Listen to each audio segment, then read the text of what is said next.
Okay, hello pre-calculus. Hope everyone's doing well. Today we're going to talk a little bit about money and what does it mean to save money and how does saving money actually work. So I've got a fairly straightforward example to look at to start with. How much money would you have if you put $100 in an account that gives 12% interest at the end of 1 year? So a couple of vocabulary words for you guys to start with. First of all, the amount of money that we deposit, that is referred to as the principal.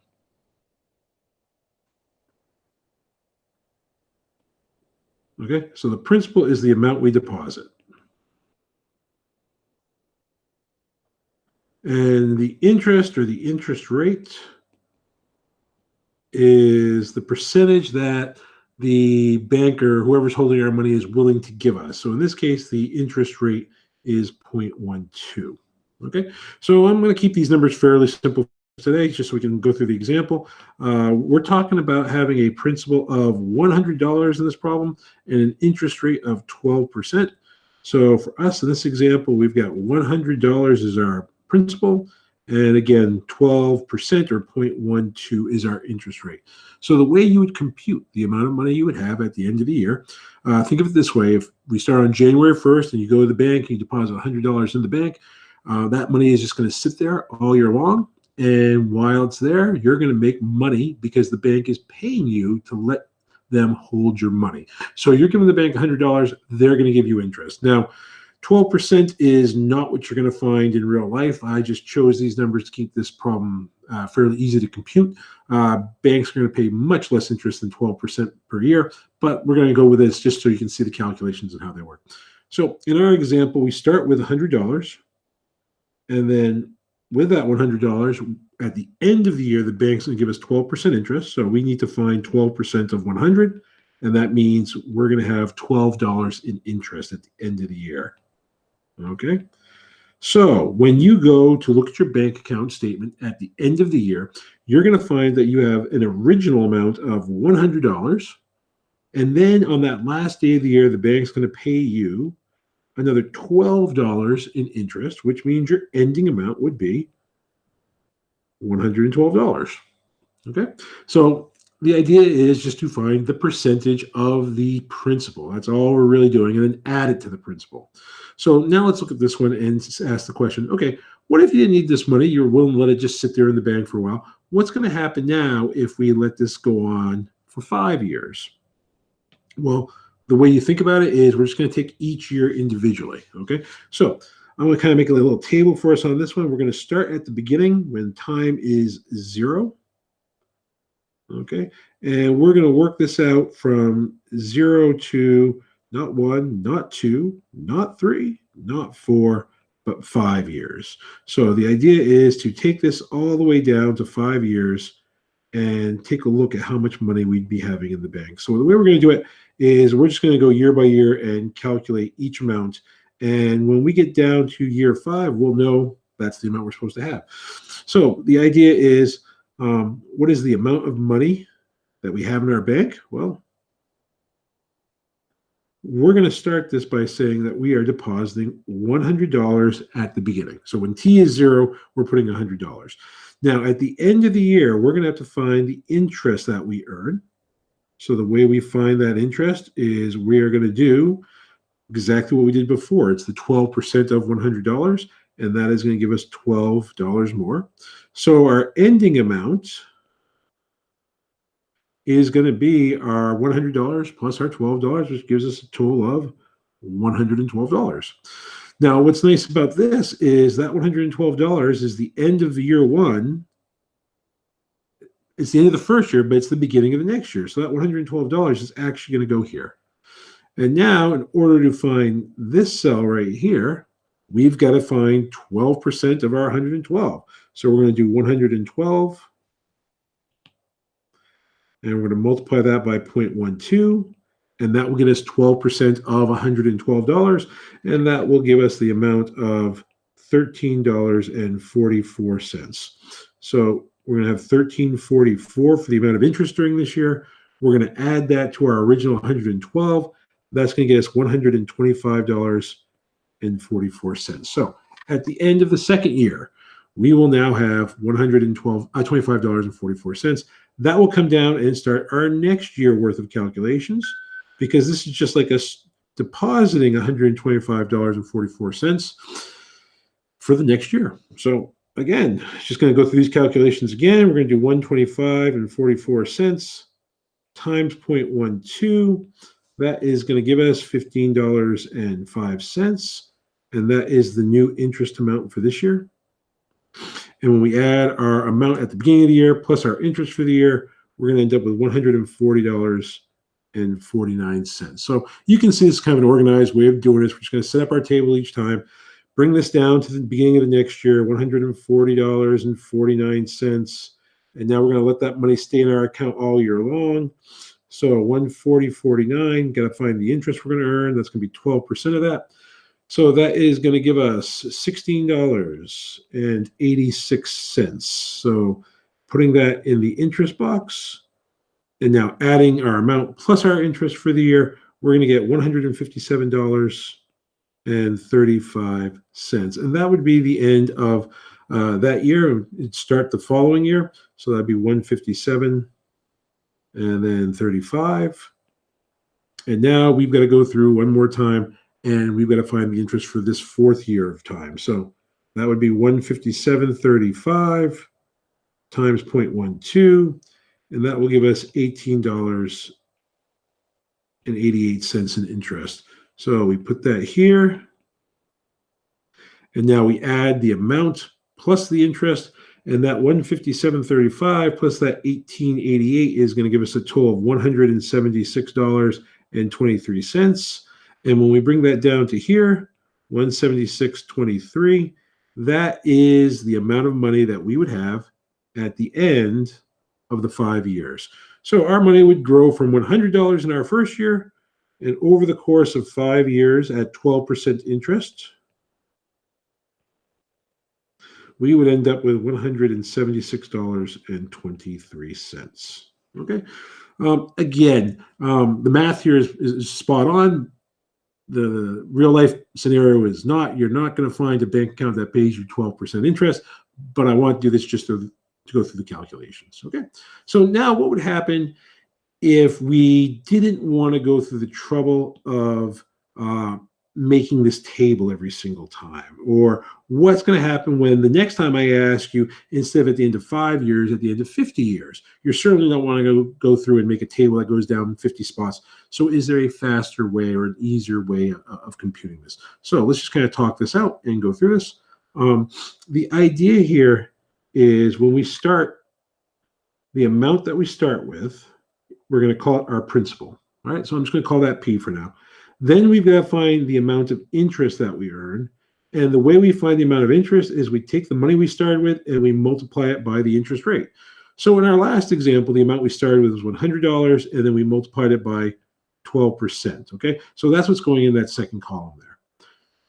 The last column is our new amount. And that new amount was our original amount plus the interest we earned. So if we get rid of the numbers and we just look at this just using mathematical notation, using the language of love, all we're saying is the amount of money at the end of the year for our first example was 100 plus 100 times our interest rate. So here's our principal times our interest rate, and that gives us our final answer. Now, what is important to notice about this is because we always love to factor, we can rewrite this as P times 1 plus the interest rate. Okay, so when I go down to the next year, I am going to carry forward this amount and put it right here. So let me put that right there. It's going to be P times 1 plus I. So now in my second column, what am I going to do? Well, first thing I'm going to do is give myself a little more space so it doesn't get too crunched. And then we're going to go, well, what I put here is always the original amount times the interest. So for the next year, the original amount is P times 1 plus I, because that's what we started with. And now I multiply that by the interest rate. So our new amount, and again, I'm going to give myself some more space here. Our new amount is going to be these two things added together, the original amount plus the interest we earned. So the original amount was P times 1 plus I, and now we are adding to that P times 1 plus I, all times I. But what I'd like to do is rewrite that and show something kind of nice about it. Again, it's P times 1 plus I plus P times 1 plus I times I. Well, you'll notice the way I wrote it, it's specific. It's because we see a common factor in each of these terms. So what I want to do is I want to go and factor out a P times 1 plus I. And if I factor that out from the first term, all I'm going to be left with is 1, because this times 1 gives me this guy. And now if I factor out the P times 1 plus I from the second term, I'm going to be left with I, because this times the I gives me this term. And what you'll notice about this is equal to P times 1 plus I squared. So the ending amount this year, based on those calculations, can be rewritten as P times 1 plus I quantity squared. And we will bring that down to the next step. Well, you probably get a feeling that this is going to work out kind of nicely again. You'd be right. We're going to go through it one more time. Here, I want to take my original amount for this year, which is this P times 1 plus I quantity squared amount. And I'm going to multiply it times our interest. So here we go. P times 1 plus I quantity squared times I. And then the way I'm going to get my new amount is I'm going to add these last two columns. So I'm going to get the original amount for this year, P times 1 plus I squared, plus the interest that was added this year, P times 1 plus I quantity squared times I. And you're going to see the exact same type of factoring we saw just a moment ago. It's just that in this case, when I take this expression, try that again. When I take this expression, and this time when I look at the common factors are P times 1 plus I quantity squared. So I factor that out, and I get P times 1 plus I quantity squared. And in the first one, I'm left with 1, and in the second one, I'm left with I. So you can see that I'm end up with P times 1 plus I quantity cubed. So it will probably come as no surprise as we go through to do this to the fourth year. We'll get P times 1 plus I quantity to the fourth. If we keep going, we will see this pattern continue all the way down to here. Okay, so just to show you this, let's go back and let's recalculate that first example, but this time using this idea. Okay, our new amount, which I'll call A, which is the new amount, is equal to our original amount times 1 plus the interest rate raised to the number of years we're leaving it alone. So again, A is our new amount. P is our principal, our original amount. I is the interest rate we're dealing with. And in this case, N is the number of times we get interest. So if you can keep this straight, let's come back down here. Let's look at that original example. We were asked to find the new amount, given that our original amount was $100, that our interest rate was 0.12, and that the number of times we got interest, well, we're doing it for 5 years, so that was raised to the fifth. So if you guys go and you take a calculator, and normally I'm not a big fan of the calculator, but in these types of examples, it's okay. So we'll do 1.12 raised to the fifth. If I do 1.12 raised to the fifth, I get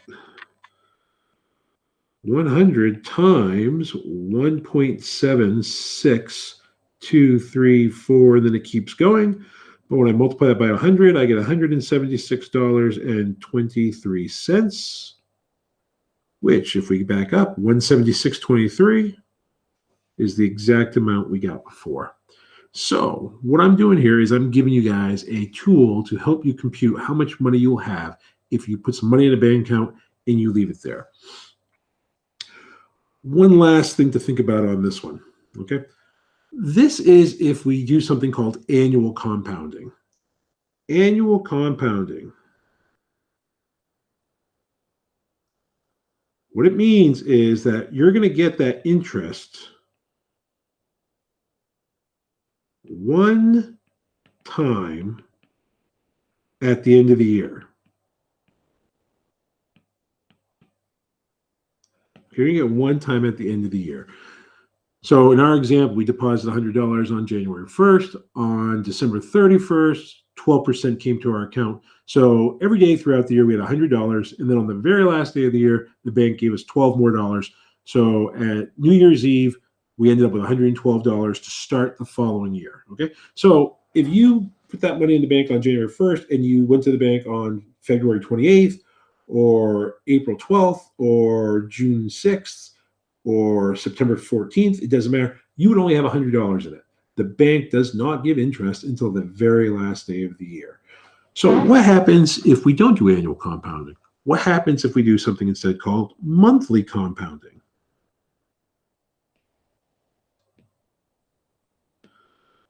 Well, monthly compounding means we get interest once every month.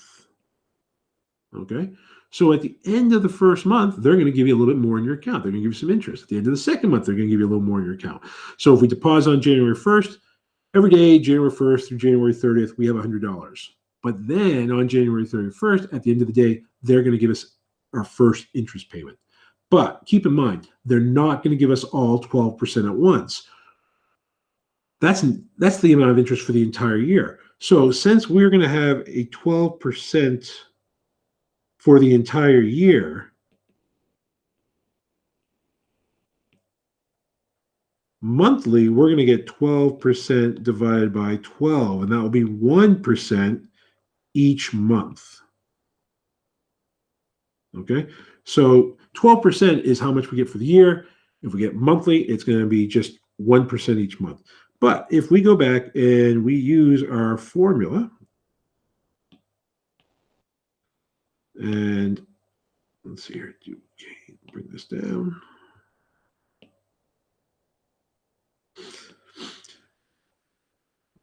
How much money will we have at the end of the year if we do a monthly compound instead? So for a monthly compound,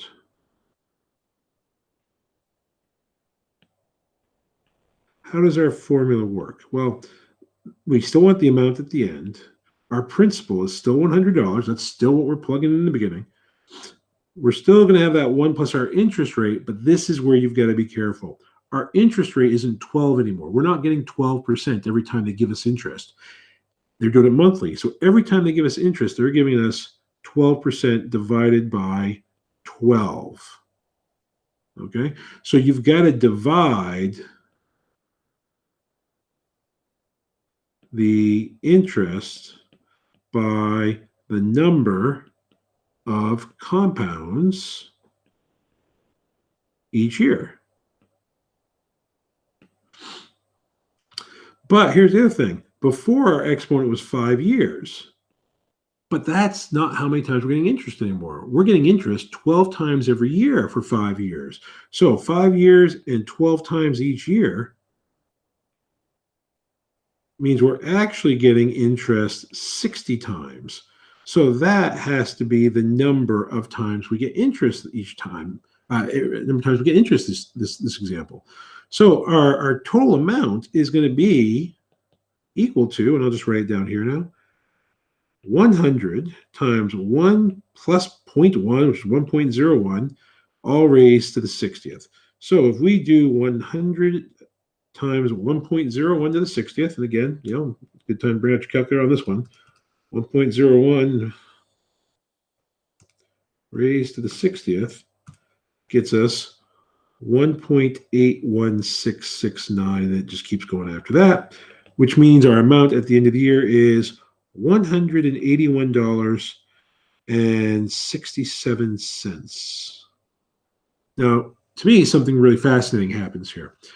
When we were getting interest once at the end of the year, the amount that we got with one annual interest payment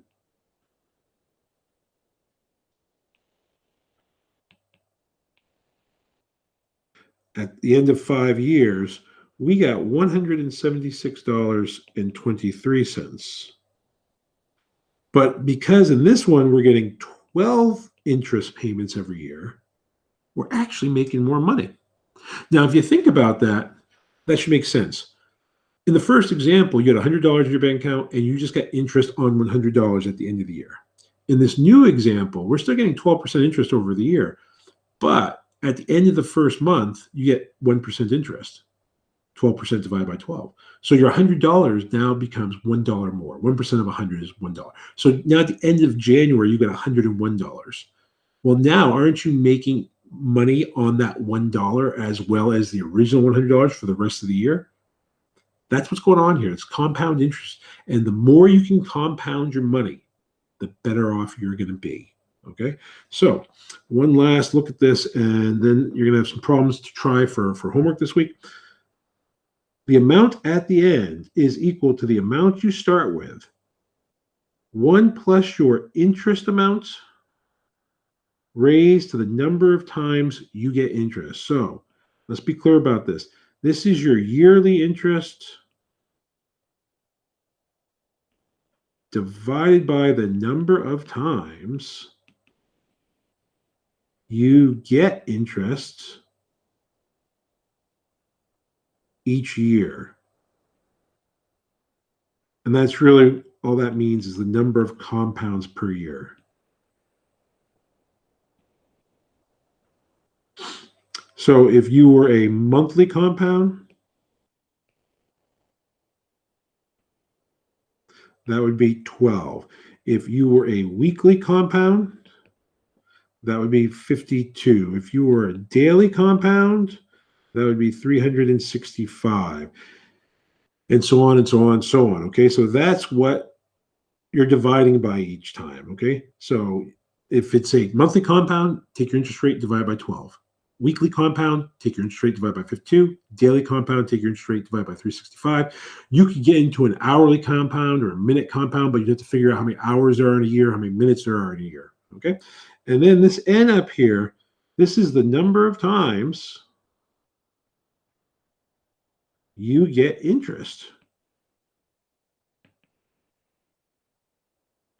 So if you were doing monthly for 3 years, that would be 36 times you're getting interest. If you're doing weekly for 2 years, that would be 104. 52 times 2, 104.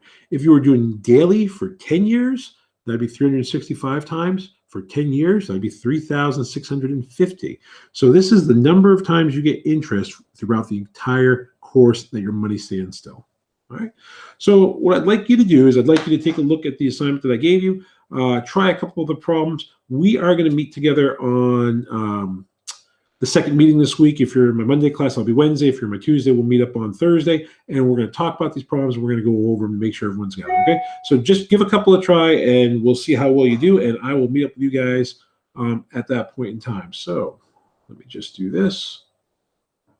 Oops. There we go. So again, give the homework a shot. Hope you guys are all doing well. We won't talk today, Monday or Tuesday, but I will be online video conferencing with you guys on Wednesday if you're my first class, and on Thursday if you're your second one. So if you have any questions at all, please reach out to me, email me. Hope you're all doing well, and I hope we get to see you guys again before the year is over. All right, take care, everybody.